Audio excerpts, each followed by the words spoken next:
Mga brother, nandito tayo ngayon sa Darwin Mansion, Talisay City, Negros Occidental. Tara, samahan nyo kami. Welcome Darwin.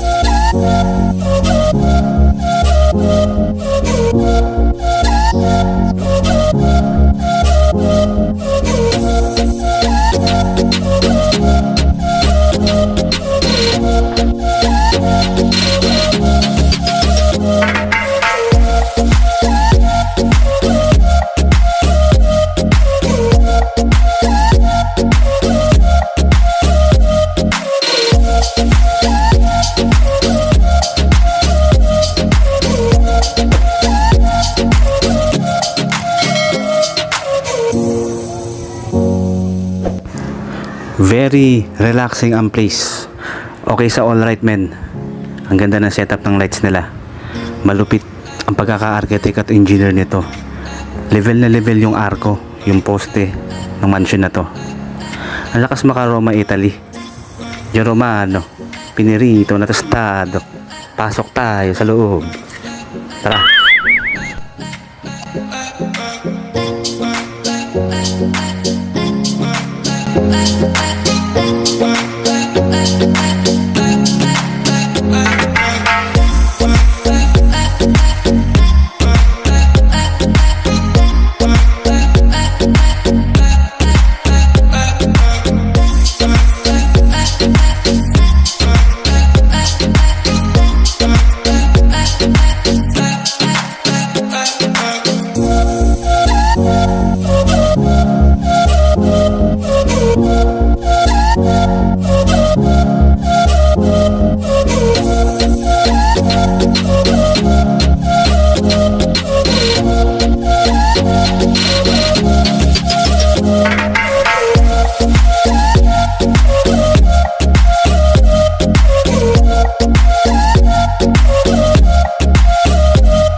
A Filipina from Talisay, and he's not contented with them, he added 3 more. So all in all, Mariano had 13 children. But you know what? He can't afford to have a big family because as far as I know, he was a very rich man. He was a sugar baron. He owned 440 hectares of sugarcane plantation here in Negros, but he partitioned it into his 10 children. The 3 are not included because they just prioritized before it's just the first family. So only the 10 who divided the 440 hectares of the Mariano, and to be fair, by drawing of lots or by lottery only. These properties or this mansion went to Mercedes Lacson, but she married to Manuel Habiliana from Haru, Iloilo. And guess what? They were blessed also with 12 children. Of course, they don't have television that time. And in the 44 acres of Mercedes, she divided it also into her 12 children at the same way by lottery again. Now, this mansion went already to Ramon Habiliana, but it's because he's already dead. One of his sons who got an idea to develop the place, and that is Mr. Raymond Habiliana. It means this is already owned by the Habiliana family, managed by Mr. Raymond Habiliana, a great-grandson of Don Mariano Ledesma Lacson. Well, this mansion was built in 1920. So this is already a 102 years old mansion. But in 1942, That's an early part of World War II, Japanese-American War. When the USAP arrived here, or United States Armed Forces in the Far East, then they recruited locals and called themselves as guerrillas. Their instructions that time that involved burning all the structures that could possibly be used by the Japanese as their headquarters or garrison. It means they burned this mansion intentionally with consent of the family to prevent or to stop the Japanese forces from using it as their headquarters. But you know guys, it's a very good idea that they burned the house. At least, I have job right now. But just imagine this. Imagine, it took 3 days before the mansion burned. 3 days of burning, 3 days of fire. On the first day that they attempt to burn this house, they used 3 drums of gasoline, but nothing happened. They come back again with 2 drums of gasoline, but mixed already in 4 drums of used oil. After 3 days, all the wooden parts of this burned. Maybe one of the reasons because of the hardwoods. Imagine, 2-inch thick wooden floors, a meter wide, and 20.5 meters long with no joint. And that's made of Nara, Tindalo, and Camagong trees. All hardwoods. But all the tiles that you can see right now are still original from Spain. And they call this Machuca tiles, the hardest, the famous, and the most expensive tiles during. And you can see a small room after, ma'am sir. That's a very special room in this mansion. And that room called Belvedere. What is Belvedere? I think that's a French word. It means it can afford a beautiful view. So that's the place where every 5:30 in the afternoon, they gather together just to watch the sunset. And that's the place where Don Mariano stands and look around and said, as far as my eyes can see, that's mine. Well, according to Philippine history, that's the way how they got their properties during the time. They're just pointing their fingers. That's their properties. As far as your eyes can see, that's your properties. Especially if you are educated or if you are knowledgeable. But you know guys, if that's the way how they got their properties during that time, for me, it's unfair. Why? Because you are lucky before if you are farsightedness. Ayos. And let's talk first again. Well, by the way, ma'am sir, the one who supervised the construction of this mansion were Felipe, one of the sons, and during that time, he gathered all the people as much as he can just to make sure that the mixtures of A-grade concrete and its pouring were precisely followed. Now, everyone, I want you to try to run your hands to the posts and walls of the mansion, and you will feel like a marble. It's too smart, am I right? Why? Because the secret of that, okay, that's enough. Okay. Why the secret of that, believe it or not, the finishing of this whole mansion before are made of cement mixed with egg whites. And their finishing before, they don't use water. Instead of water, they used egg whites. Well, even in old cathedrals, old churches during that time, when they're building a church, they used also Egg whites. because they made that as their binder.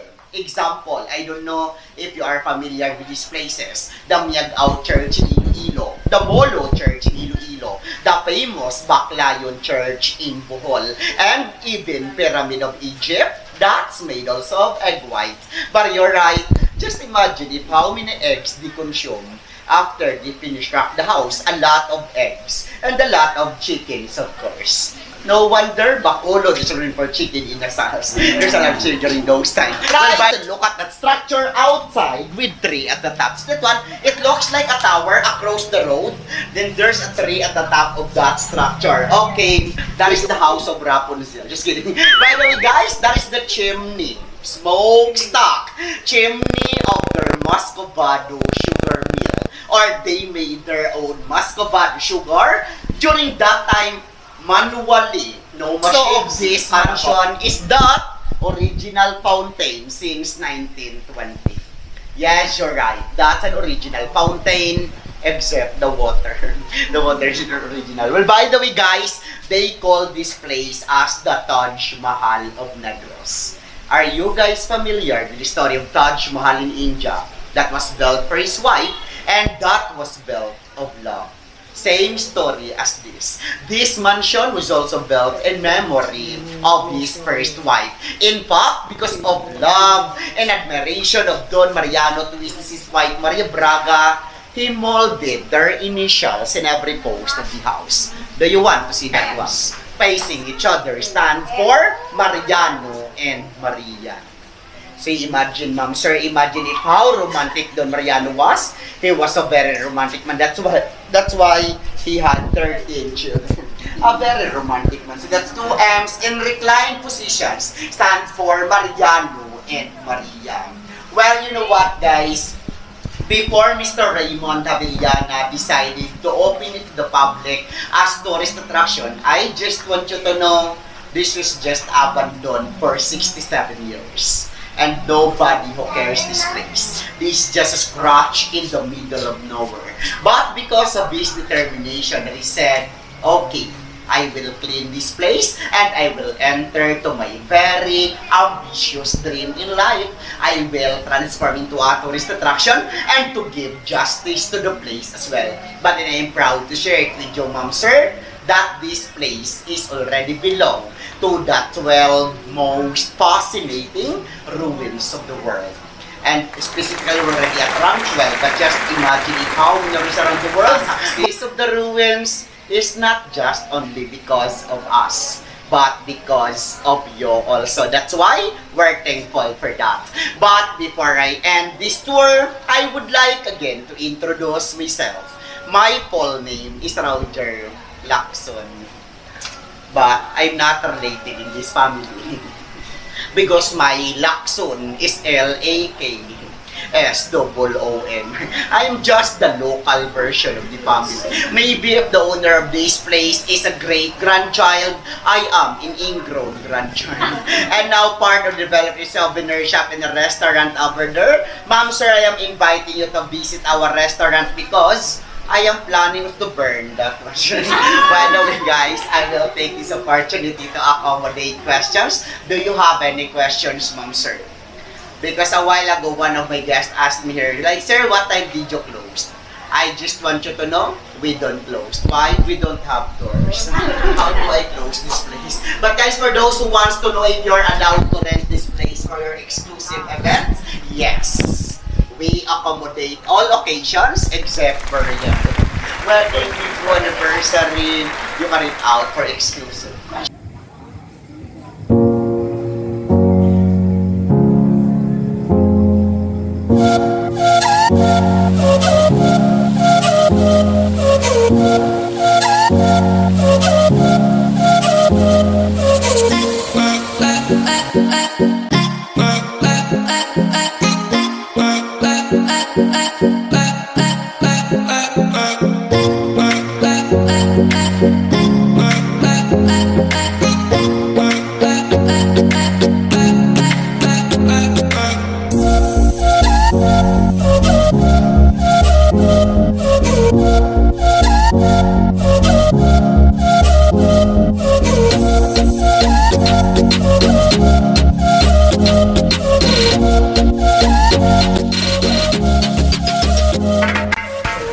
Ayun, maraming salamat sa pagsama sa akin dito sa The Ruins Mansion.